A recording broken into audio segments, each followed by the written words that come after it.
I just watched this video with Mario Van Peebles, and basically in the video he starts it out with the typical "I'm black" rhetoric. So he's trying to get you emotionally invested.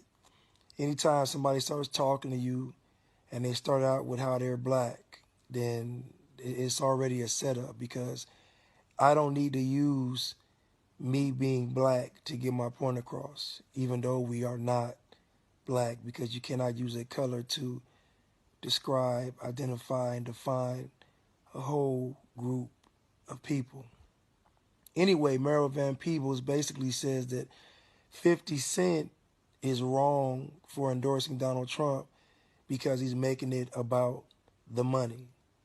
So he's basically trying to minimize Joe Biden's raising the taxes. Okay. Now, everyone can evolve and grow. I've made lots of mistakes. I like to think that I continue to evolve and grow. Joe Biden made some mistakes, too. That crime bill thing he signed on to didn't work out well, and he knows it and admits it. But he evolved and grew enough that the first brother who ever became president of the United States picked Joe Biden to be his running mate. And they did a great job. They were a good team. So Mario Van Peebles tries to gloss over the 94 crime bill. I want you to think about something. If the 94 crime bill wasn't bad, then why didn't the Black Caucus want to sign it? If the 94 crime bill wasn't bad, why didn't the Black Caucus want to endorse it? Why were the black leaders against it? If the 94 crime bill wasn't bad, why were the black leaders hesitant to sign it? Why?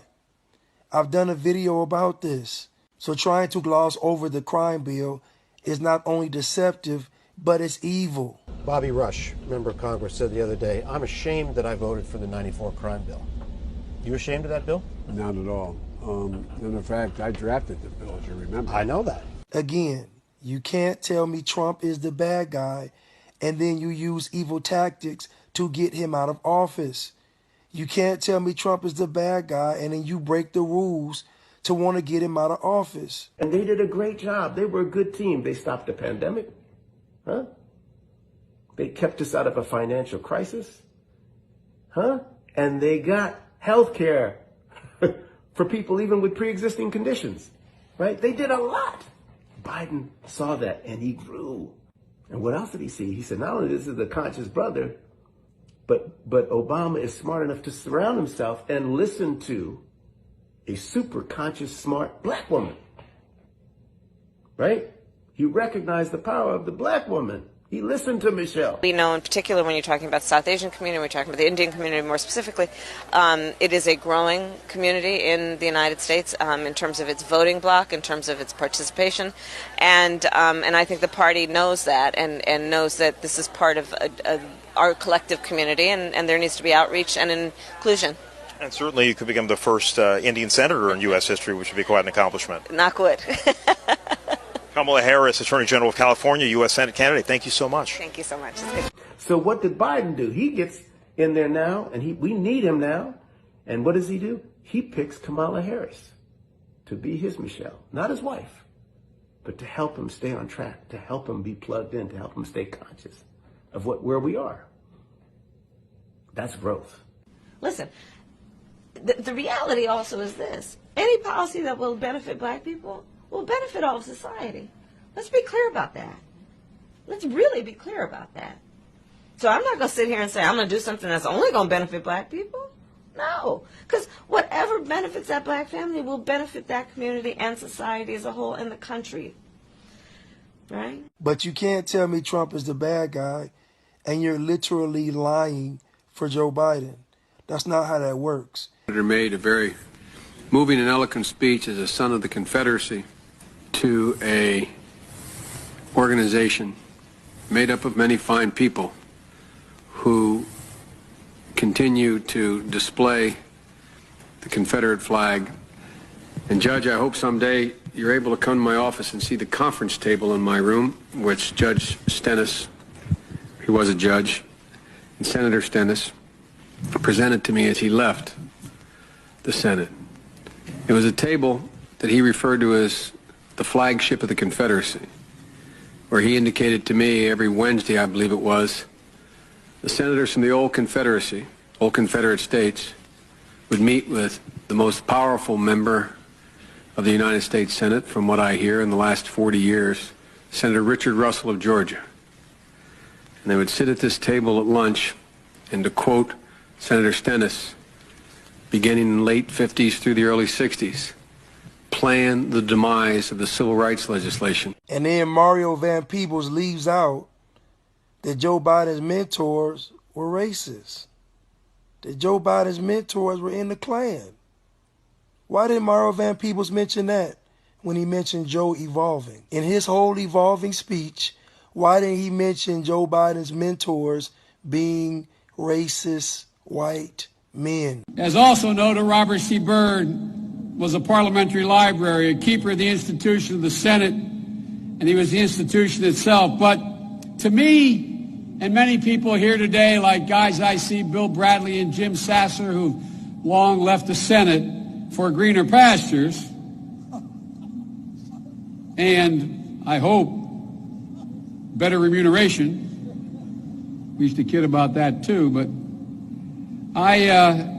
for a lot of us, he was a friend, and he was a mentor, and he was a guide. I keep telling you all, it's a setup. You can't trust these celebrities. Just don't call me auntie. Okay, I won't call you auntie. They'll be like, how could you call her by her first name? She's worked so hard. Okay, so what we're going to cook today is an Indian recipe. Yes. Because Yes. you are Indian. Yes. Okay, and I don't know that everybody knows that, but I find that wherever I go and I see Indian people at the supermarket, on the street, everyone's like, you know Kamala Harris is Indian, right? It's like the thing we're so excited about to have you running for president. Yeah. So we're both Indian, Yes. but actually we're both South Indian. Yes. You look like the entire one half of my family. Joe Biden has always endorsed the crime bill that he created. In fact, he's bragged about it. He has never been apologetic about the crime bill.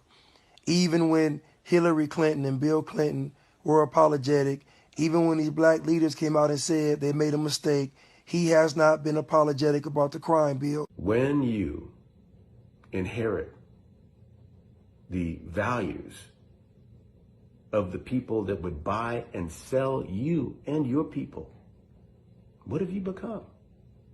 Little mini black robots? Little modern day Uncle Toms, echoing the colonizers' points of view, right? I think that racism is right next door to sexism, which is around the corner from classism, and the eventual destruction of Mother Nature herself. Yeah. If we follow the colonizer, we all go to hell together. So Mario Van Peebles is trying to say that 50 Cent is wrong because he doesn't want his taxes raised. And you all don't even think about how we're not supposed to even be getting taxed in the first place. Do you understand they are not supposed to be taxing us in the first place? Robert Kiyosaki again, this is breaking news. The New York Times, that communist organization, they hate Trump. Yeah, they hate him. And I don't blame them. But they just announced that Trump hasn't paid taxes. Well, duh. Don't you know anything? Rich don't pay taxes. You read Rich Dad, Poor Dad. One of the chapters is corporations and the history of taxes. You know, duh, you commie pinkles and government and YouTube and Twitter and all that stuff. I mean, if schools taught you anything, you would know America was founded in 1773 on a thing called the Boston Tea Party. America was founded on a tax reform. But you telling me that I have to make a decision, in fact, every decision I make has to be based on what someone told me my racial and ethnic background was, is bondage. It is a literal bondage. I don't care who someone votes for because a person has a right to vote for who they want to vote for. And black people can't step back and look that we're the only ones with these limitations. We're the only ones being told we have to make every decision based on us being black. Do you understand that's bondage? I don't care who you vote for. This is beyond voting. They never tax the rich because the rich aren't that foolish. One of the reasons I love real estate is because real estate involves two things: debt, taxes. The more real estate I own, the less real estate I pay. Notice Trump owns a lot of real estate. It's only the people that invest in the stock market who have master's degrees, who have jobs, who are doctors and lawyers, who pay taxes. Wake up. So read Rich Dad, Poor Dad. It's all in there. If you want to pay taxes and all that, go to school, get a job, become a doctor or a lawyer, vote for the communists. I don't know what else you want to do, but just look at history. America was founded on a tax revolt. 50 Cent can vote for Donald Trump just like you can vote for Joe Biden. And guess what? Just like you all think that people are crazy for voting on Trump, there are folks that think you all are crazy for voting for Joe Biden. It goes both ways. It's not a one-sided coin. The coin has two sides. Tens of thousands of them, born out of wedlock, without parents, without supervision, without any structure, without any conscience developing, because they literally, I yield myself 3 more minutes, because they literally have not been socialized. They literally have not had an opportunity. We should focus on them now. If we don't, they will, or a portion of them will, become the predators 15 years from now. And Madam President, we have predators on our streets that society has, in fact, in part because of its neglect, created. Again, it does not mean because we created them that we somehow forgive them or do not take them out of society to protect my family and yours from them. They are beyond the pale, many of those. How you gonna make Donald Trump the face of racism when this thing been going on for centuries? What are we talking about? These people took the land and made you build a nation on it. These people took your entire identity and replaced it with a color. What are we talking about? Whether Donald Trump is here or not, the problems will still exist. Whether Joe Biden is here or not, the problems will still exist. I am the least racist person. I can't even see the audience because it's so dark, but I don't care who's in the audience. I'm the least racist person in this room. If you have a problem figuring out whether you're for me or Trump, then you ain't black. Wait for it. Free Blaq. Get money. Go.